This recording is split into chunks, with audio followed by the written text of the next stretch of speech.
Hello, and welcome to Cindy's Corner. Today, boys and girls, we're going to talk about books. Have you ever just snatched a book up and just wanted to read it? Yeah. So today, we've got a great book. So go ahead and hit that thumbs up. And if you hadn't hit that subscribe button, go ahead and ring that bell and subscribe so you can share Cindy's Corner with your family and friends and colleagues. Everybody wants story time. It's pretty fun. And then I have a challenge for you at the end. So love to see the challenges.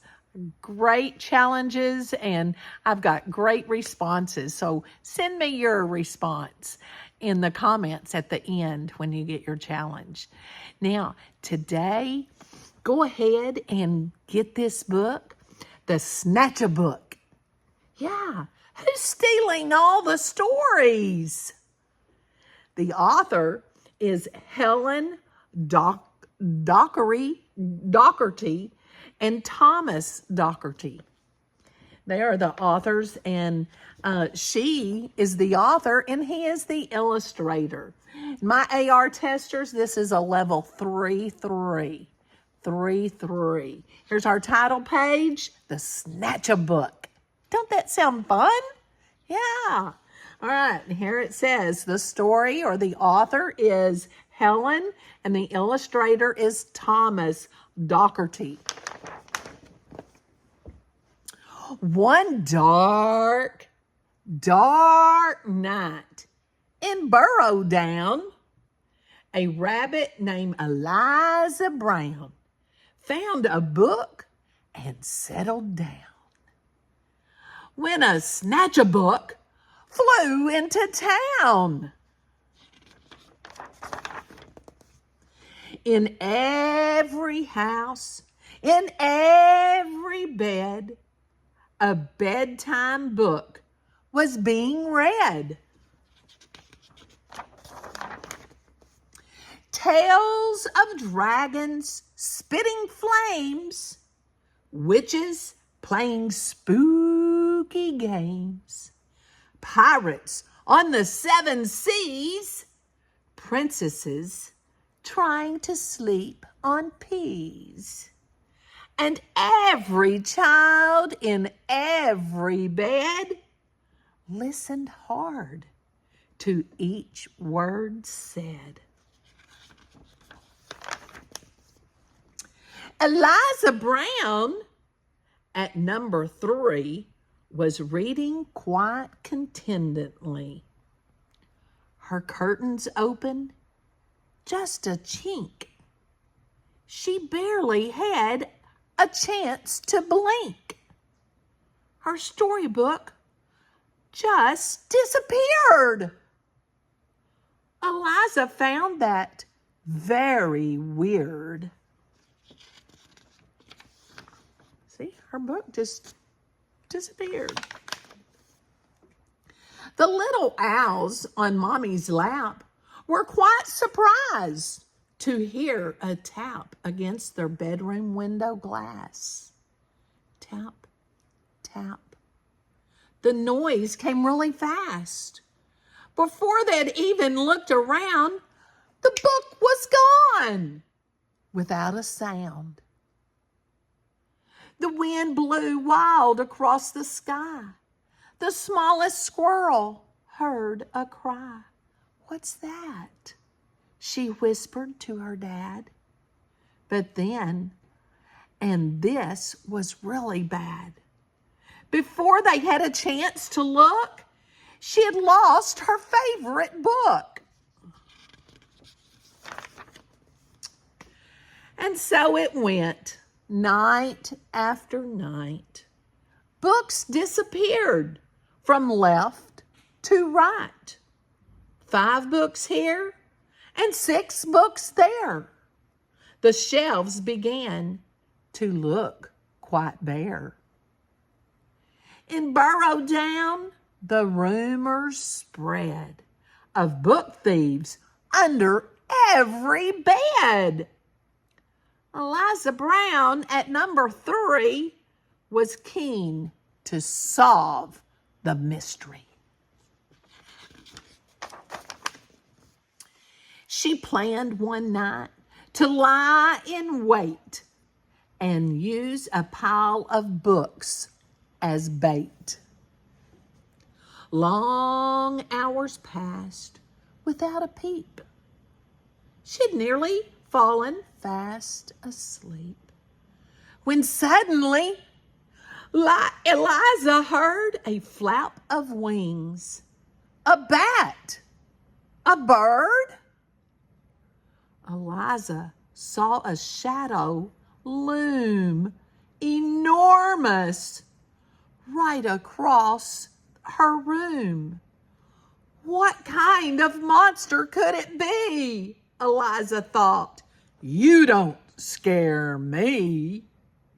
And yet her heart was beating fast. She'd head to face the thief at last.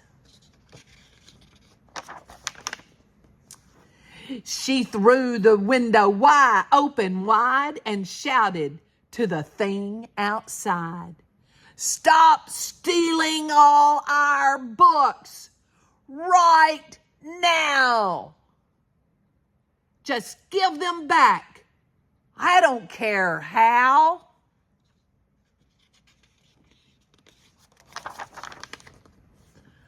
"I'm sorry," came a little voice.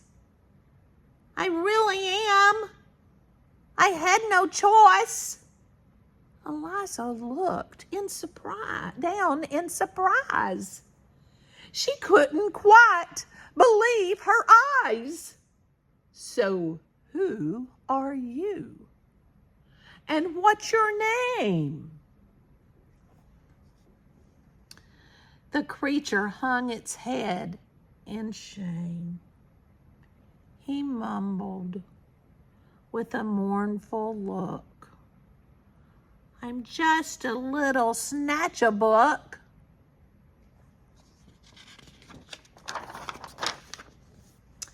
Eliza nodded solemnly. She sat the creature on her knee. "You can't just come and help yourself to every book on every shelf." A tear rolled from the creature's eye, and softly he began to cry. "I know it's wrong, but can't you see? I've got no one to read to me." Eliza sighed. He looked so sad.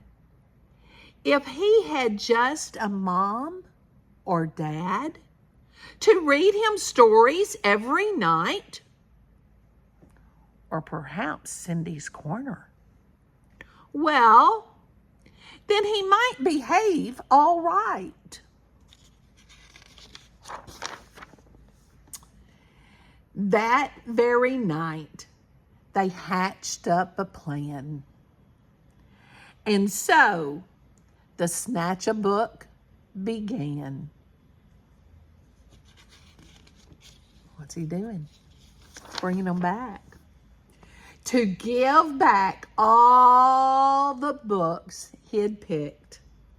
Eliza Brown was very strict. Then, trying hard to prove himself, he stacked them neatly on each shelf.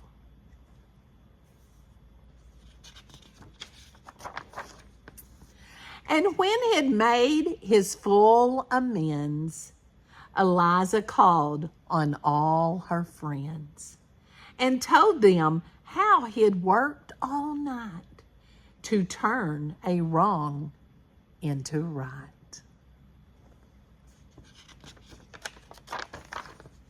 And now each night in burrow down, as darkness falls upon the town, in every house, in every bed, a bedtime book is being read.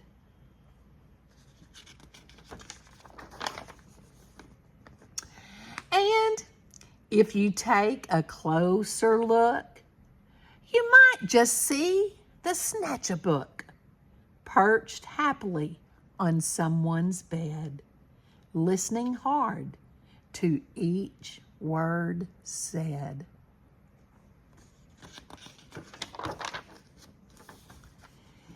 Now, have you ever just wanted a book to be read? And maybe you didn't know how to read it. And you wanted somebody to read it to you? Have you ever had someone to snatch a book from you? How did you feel? Draw me a picture to show me. If Snatchabook was taking your books away, how would you feel? And then would you take time to listen and tell him what's right and do what's right? Yeah, it's not nice to snatch a book, is it? No. So it's nice to share.